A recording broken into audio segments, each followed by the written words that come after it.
Hello అండి, నమస్తే. Welcome to Sudha's garden. నేను అంతకుముందు వీడియోలో ఒక క్వశ్చన్ అడిగిన కదా, కాశీకి వెళ్ళి కాయో పండో అయితే ఇష్టమైంది ఏదైనా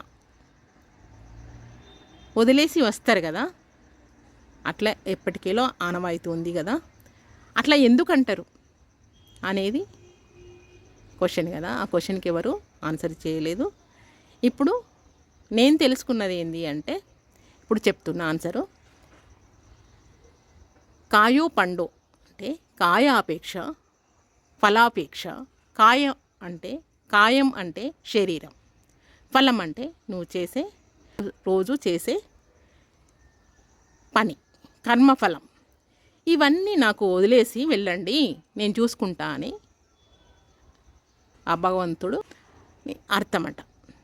మనం ఏం చేస్తాము, వెళ్ళి నాకు ఇది కావాలి దేవుడా, అది కావాలి, నాకు ఇట్లుండాలి అట్లుండాలి అన్నీ మనం కోరికలు కోరుకుంటాం. అలా కోరికలు కోరుకోకుండి ప్రతిదీ మీరు చేసే పని నాకు వదిలిపెట్టి వెళ్ళండి, నేను చూసుకుంటా అని దేవుని దగ్గరికి పోతే అలా చేయాలని అర్థమట. మంచి అయినా చెడు, మంచి చేస్తే మంచి ఫలం వస్తుంది, చెడు చేస్తే చెడు ఫలం వస్తుంది, అంతే. ఈ రెండింటిని నాకు వదిలేసి వెళ్ళమని ఆ దేవుడు చెప్పాడని దాని అర్థం. మనం అన్ని కోరికలు కోరుకొని వస్తాం, అది కాదటండి. ఇట్లా మనము ఏం లేదు, భగవంతుడా మమ్ము చల్లగా చూడు అనేసి వస్తే సరిపోతుందట. నువ్వు చేసే పనిలోనే నీ కర్మఫలం దాగి ఉంది. మంచి చేస్తావా, చెడు చేస్తావా, కష్టపడితే మంచిగా ఉంటుంది నీకు లైఫ్. ఇదండి అర్థం. ఇప్పుడు నేను మరొక క్వశ్చన్ అడుగుతున్నా. గ్రహణం పట్టిన తర్వాత గరక వేసుకోమంటారు, చెప్తారు కదా అన్ని పదార్థాల మీద.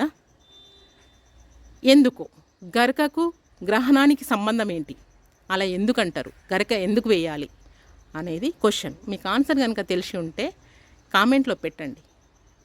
తెలియకపోతే నేను మరొక వీడియోలో ఈ క్వశ్చన్కి ఆన్సర్ చేస్తా.